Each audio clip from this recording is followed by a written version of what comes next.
Assalamualaikum warahmatullahi wabarakatuh. Yang terhormat Mas Asep Saripudin, selaku Ketua Organisasi Generasi Milenial. Yang terhormat Mas Udin Saipudin, selaku Wakil Ketua Organisasi Generasi Milenial. Yang terhormat Abang, Mas, Kakak semua, selaku anggota yang tidak bisa saya sebutkan satu persatu, namun tidak mengurangi rasa hormat saya terhadap kalian semua, serta teman-teman semua yang hadir pada acara kali ini. Pertama-tama, marilah kita panjatkan puji dan syukur atas kehadirat Allah Subhanahu wa taala yang telah memberikan kita nikmat dan karunia-Nya sehingga kita dapat berkumpul di tempat yang baik ini dalam keadaan sehat walafiat.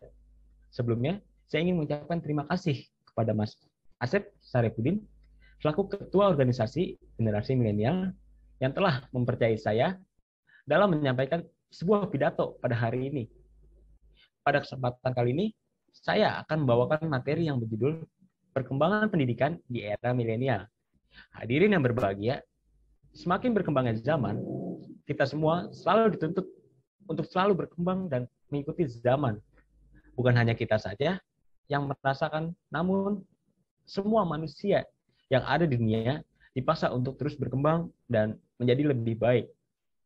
Bagi mereka semua yang memiliki tahun kelahiran 1980 sampai 2000-an dapat disebut sebagai generasi Y atau yang biasa kita sebut sebagai generasi milenial. Kita semua sebagai generasi muda memiliki tantangan yang berat untuk mendahului generasi kita sebelumnya. Generasi milenial memiliki ciri yang sangat menarik seperti suka membaca buku, peduli terhadap lingkungan, peduli terhadap pekerjaannya, penggunaan gadget yang berlebihan, dan tingginya tingkat pendidikan.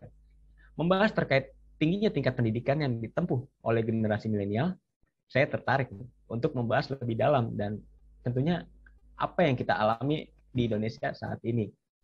Perubahan pasti akan selalu sejalan dengan perkembangan zaman. Saat ini, kita telah memasuki zaman modern dan segala sesuatu selalu berevolusi menjadi lebih canggih dan praktis. Banyak sekali dampak positif maupun negatif yang kita terima. Namun, dengan adanya perkembangan seperti ini, justru banyak menimbulkan pro kontra terhadap sistem pendidikan kita. Yang pertama, sumber pembelajaran yang beragam. Hal ini memberikan dampak yang sangat baik bagi kita semua yang lahir di era milenial, karena kita semua memiliki wadah yang cukup luas untuk memanfaatkannya. Dan tentunya ini sangat berbanding terbalik dengan zaman yang dialami oleh zaman pendahulu kita, di mana mereka sulit untuk mendapatkan akses dalam mempelajari suatu hal lebih mendalam. Yang kedua, variasi media pembelajaran. Di era milenial yang kita alami tidak menutup kemungkinan kita semua memiliki alat komunikasi yang canggih seperti smartphone dan laptop. Dua alat tersebut memberikan dampak yang cukup positif terhadap kita semua. Dengan adanya alat komunikasi yang terus berkembang, tidak menutup kemungkinan akan memberikan efek tertarik terhadap siswa dan semangat belajar.